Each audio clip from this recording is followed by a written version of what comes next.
স্বামী তাকে জিজ্ঞেস করলো, হে আমার স্ত্রী, তোমার যে দুইজন সন্তান আছে ওই সন্তানের দিকে তোমার দৃষ্টি যায় নাই? ওই দুই সন্তানের কথা চিন্তা করে তুমি নিজের জীবনকে বাঁচানোর চেষ্টা কেন করলে না? কেন তুমি সেফ জোনে গেলে না? কেন তুমি আগুনের মধ্যে ঝাঁপিয়ে পড়লে আরেকজনের সন্তানকে বাঁচানোর জন্য? তখন ওই মা বলেছিলেন, স্বামী আমার, আমি ওই সন্তানগুলোর চেহারার মধ্যে, আমি আমার স্কুলের ছাত্র ছাত্রীদের চেহারার মধ্যে আমার কলিজার টুকরা সন্তানের চেহারা দেখতে পেয়েছি। ওদের চেহারার মধ্যে আমার কলিজার টুকরা সন্তানের চেহারা ভেসে উঠেছিল। এই জন্য আমি আমার দুই সন্তানের দিকে আমার দৃষ্টিপাত হয় নাই। আমি আমার দুই সন্তানের ভবিষ্যতের দিকে তাকাই নাই। আমি আমার নিজের জীবনের দিকে তাকাই নাই। আমি আমার ওই সন্তানগুলোকে বাঁচানোর জন্য আমি মৃত্যুর মুখে, আমি আগুনের মধ্যে আমি ঝাঁপ দিয়েছি। আমার স্কুলের 20-22 জন ছেলেকে আমি বাঁচানোর চেষ্টা করেছি।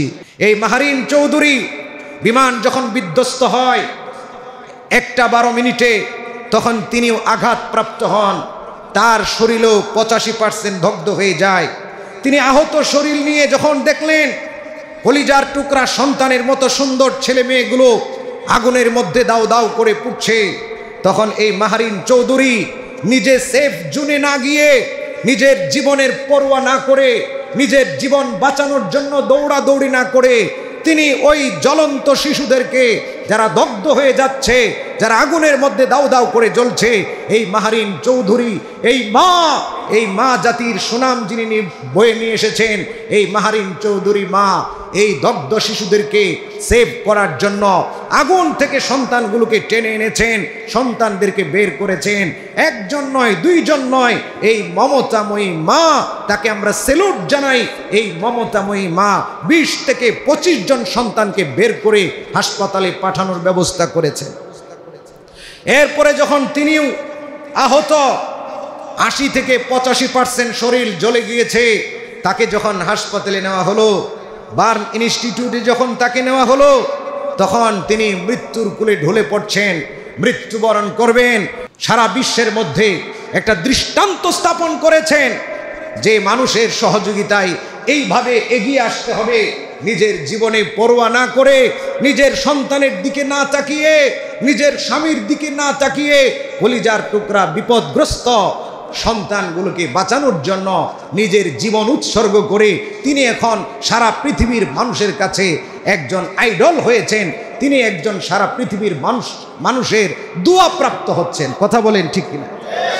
সরকারি মর্যাদা এটা তো কিছুই না।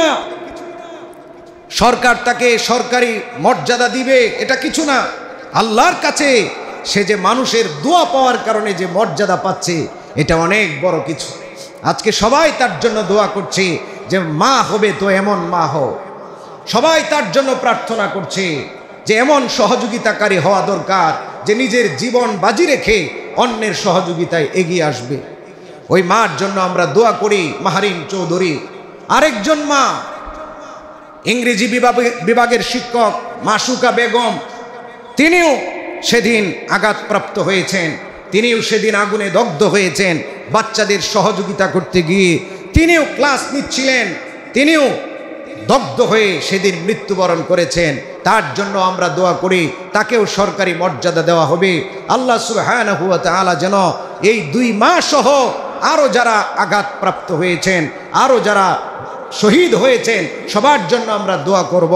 আল্লাহ সুবহানাহু ওয়া তাআলা যেন তাদেরকে শাহাদাতের মর্যাদা দান করে। অনেক হৃদয় বিদারক ঘটনা, কয়টা বলবো? অনেকগুলো হৃদয় বিদারক ঘটনা সেদিন ঘটে গিয়েছে। একজন মা তার সন্তানকে আনতে গিয়েছে, সন্তান ক্ষুধার্ত অবস্থায় গিয়েছে, সন্তানের জন্য ভালো রান্না করে স্কুল ছুটি হলে সন্তানকে আনতে যাবে, মা আনতে গিয়েছে। সন্তান হয়তো বাহিরে খেলাধুলা করছেন, সন্তান একটাই ছুটি হয়েছে, সন্তান হয়তো একটু দূরে খেলাধুলা করছেন, কিন্তু মা ছিলেন যেখানে বিমান বিধ্বস্ত হয়েছে সেখানে মা দাঁড়িয়েছিলেন, সন্তানের অপেক্ষায় ছিলেন। কিন্তু আল্লাহ পাকের কি খেলা, সন্তান যেখানে থাকার কথা সেখানে সন্তান নাই, সেখানে আল্লাহ সুবহানাহু ওয়া তাআলা মাকে নিয়ে আসলেন। বিমান যখন বিধ্বস্ত হলো, মা শহীদ হয়ে গেলেন। যেই মা সন্তানকে আনার জন্য গিয়েছিলেন, সন্তান ঠিকই জীবিত অবস্থায় ঘরে ফিরেছে, কিন্তু মা ফিরেছে লাশ হয়ে। মা সেদিন মারা গিয়েছেন। এইরকম 25 জন শহীদের 25 ধরনের হিস্ট্রি আছে, হৃদয় বিদারক ঘটনা আছে, যেগুলো আমাদের হৃদয় ছুঁয়ে যায়, যেগুলো আমাদের বিবেক জাগ্রত করে, যে মানুষের সহযোগিতায় এগিয়ে আসা। অনেক মানুষ সেদিন সহযোগিতা করেছেন, সেনাবাহিনী থেকে নিয়ে, ফায়ার সার্ভিস কর্মী থেকে নিয়ে, পুলিশ থেকে নিয়ে, সাধারণ ছাত্র সমাজ থেকে নিয়ে, সাধারণ মানুষ থেকে নিয়ে, যে যেইভাবে পেরেছে সহযোগিতা করেছে। আরে কি এক সুন্দর বাংলাদেশ আমরা ওই দিন দেখেছি, যেখানে কিছু মানুষ সহযোগিতা করতে চায় না, সেখানে অনেক মাদ্রাসার ছাত্র, অনেক স্কুল কলেজের ছাত্র, অনেক সাধারণ ছেলেরা নিজের রক্ত পরীক্ষা করে, নিজের রক্তর গ্রুপ লিখে, কাগজের মধ্যে লিখে তারা রাস্তায় দাঁড়িয়েছে সারিবদ্ধভাবে। শত শত ছাত্র, শত শত মানুষ দাঁড়িয়েছে যে আমার রক্তের গ্রুপ হলো এ পজিটিভ, আমার রক্তের গ্রুপ হলো ও পজিটিভ, আমার রক্তের গ্রুপ এ বি পজিটিভ, যেটা প্রয়োজন হবে আপনারা নিতে পারবেন। এইভাবে সহযোগিতা করার জন্য দাঁড়িয়ে গেছে। তো সহযোগিতা, মানুষের সহযোগিতায় এগিয়ে আসা, এটা অনেক বড় একটা ভালো গুণ, এটা অনেকের মধ্যে নাই। এটা শুধু বিমান বিধ্বস্ত হওয়ার ক্ষেত্রে না, যে কোনো ক্ষেত্রে মানুষকে সহযোগিতা করা, মানুষের বিপদে পাশে দাঁড়ানো, আল্লাহ সুবহানাহু ওয়া তাআলা তখন তার পাশে দাঁড়ায়। এটা আমার কথা নয়, নবীজির হাদিস। আল্লাহর নবী সরকারি দু জাহান রাহমাতুল লিল আলামিন বলেন, ওয়াল্লাহু ফি আউনিল আবদি মা কানাল আবদু ফি আউনি আখি। আল্লাহর নবী বলেন, বান্দা যতক্ষণ পর্যন্ত আরেক বান্দার সহযোগিতা করে, আল্লাহ সুবহানাহু ওয়া তাআলাও তার সহযোগিতায় লেগে থাকেন। আল্লাহু ফি আউনিল আবদি, আল্লাহ তার বান্দার সহযোগিতায় থাকেন, সহযোগিতা করেন। মা কানাল আবদু ফি আউনি, এই বান্দা যতক্ষণ পর্যন্ত আরেক ভাইয়ের, আরেক প্রতিবেশীর, আরেক বন্ধুর, আরেকজনের সহযোগিতায় লিপ্ত থাকে। নবী আলাইহিস সালাতু ওয়াস সালাম আরো বলেন যে দুনিয়াতে কোনো মানুষের দুঃখ দুর্দশা বিপদ দূর করে দেওয়ার জন্য চেষ্টা করবে, দুনিয়ার কোনো মানুষের বিপদ দূর করে দিবে, নাফাসাল্লাহু আনহু কুরবাতাম মিন কুরাবি ইয়াউমিল কিয়ামা। আল্লাহ রাব্বুল আলামিন কিয়ামতের ময়দানে সে যখন কঠিন বিপদের মধ্যে পড়বে, আল্লাহ রাব্বুল আলামিন তার বিপদগুলো দূর করে দিবেন। দুনিয়াতে যদি কেউ কারো বিপদ দূর করে, আল্লাহ সুবহানাহু ওয়া তাআলা কিয়ামতে তার বিপদ দূর করবে। দুনিয়ার বিপদ বড় না আখিরাতে কিয়ামতের বিপদ বড়? কিয়ামতের বিপদ বড়। দুনিয়ার বিপদ তো সামান্য, ক্ষণস্থায়ী। দুনিয়ার বিপদ, সবচেয়ে বড় বিপদ হলো মৃত্যু। দুনিয়ার বিপদ হলো সামান্য যন্ত্রণা, আর কিয়ামতের বড় বিপদ হলো জাহান্নাম। কিয়ামতের বড় বিপদ হলো বাম হাতে আমলনামা আসা, কিয়ামতের বিভীষিকা সহ্য করা, কিয়ামতের উত্তপ্ত গরম সহ্য করা, জাহান্নামের আগুন সহ্য করা, যেটা কেউ সহ্য করতে পারবে না। সেই কঠিন সময়ে আল্লাহ সুবহানাহু ওয়া তাআলা তাদেরকে সহযোগিতা করবেন, তাদের বিপদ দূর করবেন যারা দুনিয়াতে আরেকজনের বিপদ দূর করে। আমরা আসুন, যে কোনো সময়, যে কোনো ভাই, মুসলিম হোক, অন্য ধর্মের হোক, আমার আত্মীয় হোক, আমার পরিচিত হোক অথবা অপরিচিত হোক, যদি মনে করি বিপদে পড়েছে, আমরা তাদের বিপদে এগিয়ে আসার চেষ্টা করব ইনশাআল্লাহ। মুহতারাম হাজিরিন, ওই দিন আরেকটা খারাপ দিক আমরা দেখেছি, গুজব। গুজব রটনা করতে আমরা দেখেছি। কথা বলেন ঠিক কিনা? সবচেয়ে ভয়ঙ্কর যে একটা বিষয় ছিল ওই দিনে সোমবারে, সেটা হলো গুজব রটানো। যখন থেকে ঘটনা ঘটেছে এরপর থেকে নিয়ে এই পর্যন্ত গুজব রটছে। কি গুজব? এক নাম্বার গুজব হলো যে 20 টাকা লিটারের, 20 টাকার বোতলের পানি 600 টাকায় বিক্রি হচ্ছে। একটা বোতল 20 টাকা, 1 লিটার বা হাফ লিটার, ওইটা নাকি 600 টাকায় বিক্রি হচ্ছে। এটা একটা গুজব। সিএনজি ভাড়া 400 টাকা, সেখানে নাকি 6000 টাকা ভাড়া। গুজব, এই সবগুলো হলো গুজব। আরেকটা বড় গুজব ছিল যে 300-র বেশি মানুষ মারা গেছে, কেউ বলছে 200 মানুষ মারা গিয়েছে, লাশ গোপন করা হচ্ছে। সবাই রাস্তায় নেমে পড়েন, রাজপথে নেমে আসুন, সরকার লাশ গোপন করছে, এই সরকারকে আর রাখা যাবে না, সবাই রাজপথে নেমে আসুন। এমন গুজব আমরা দেখছি কিনা? গুজবে ভরে গিয়েছিল ওই দিন। ভালো ভালো মানুষ গুজব রটাইছে, কিন্তু এরা পরে রটাইছে, আগে রটাইছে অন্যরা, যারা সব সময় গুজব রটিয়ে দেশকে অস্থিতিশীল বানাতে চায়, তারা এই গুজব প্রথমে রটিয়েছে।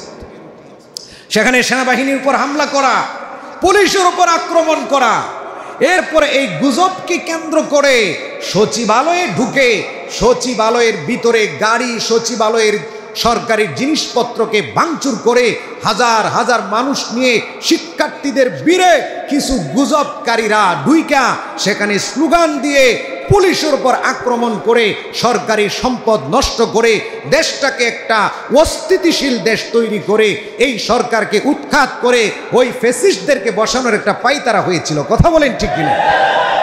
কিন্তু এটা ধরা খেয়ে গেছে, কারণ ওই আন্দোলন যারা পরিচালনা করছিল উত্তরাতে এবং সচিবালয়ে, ওই আন্দোলনের স্লোগানদাতারা এবং আন্দোলনের অগ্রণী ভূমিকা পালনকারীরা, তাদেরকে যখন সরকার গ্রেফতার করেছে তখন পরিচয় বের হয়েছে তারা তো ওই দলের লোক। কথা বলেন ঠিক কিনা? স্কুলের শিক্ষিকারা বলছেন, মাইলস্টোন স্কুল অ্যান্ড কলেজের শিক্ষিকারা বলছেন, অনুরোধ করছি আপনারা গুজব ছড়াবেন না, এটা গার্মেন্টস না, এটা অন্য কোনো জায়গা না, এটা মাইলস্টোন স্কুল অ্যান্ড কলেজ, এখানে লাশ গোপন করা কোনোভাবেই সম্ভব না। আপনাদের মাথায় কি কিছু নাই?